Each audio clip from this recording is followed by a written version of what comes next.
to the Mytileinian house to chat to Gina Poulos, an extraordinary Greek girl who is embarking on the journey of recording and celebrating the stories of our very successful migrants.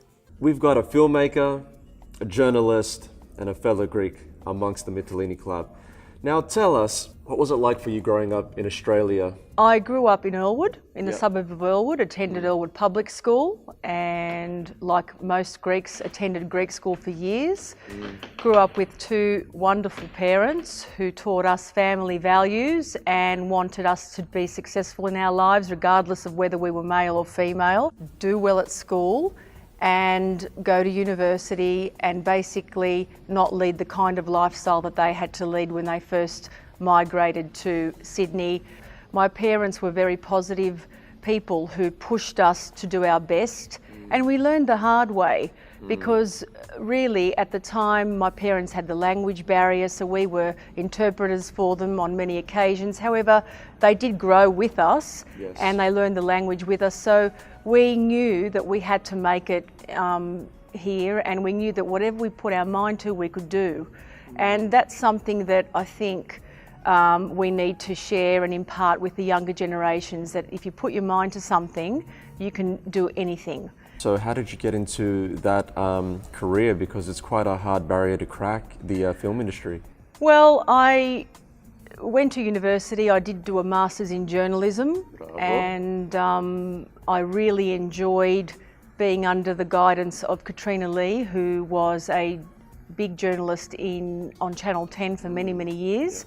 She was my inspiration. I've had a few really good mentors in my life who have guided me as a younger person, and my mentor in fact was Yanis Varoufakis, who was a lecturer at Sydney University and now has entered into politics.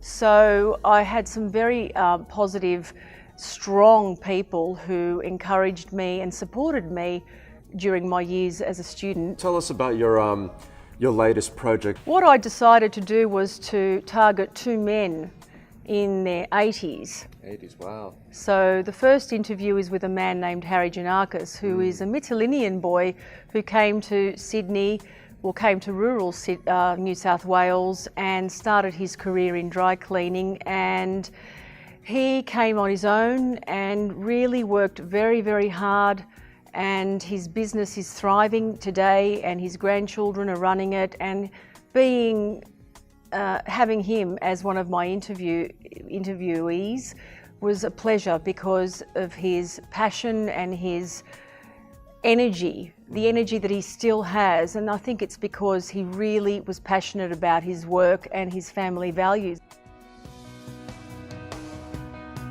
And the other man that I interviewed is a man named Charles Billich, who is an artist and has his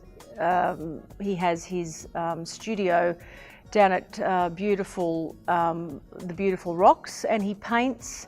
He's 82 and he is alive and kicking and really inspirational to talk to. And I think both of them have come through saying, what's come through very strongly is that in order to be successful in your life, you need to be passionate about what you're doing. And Lucky Country, that's the title of your latest project? Yes, it is. It's called Lucky Country, and it's an open invitation to anyone in Australia that has a story to tell.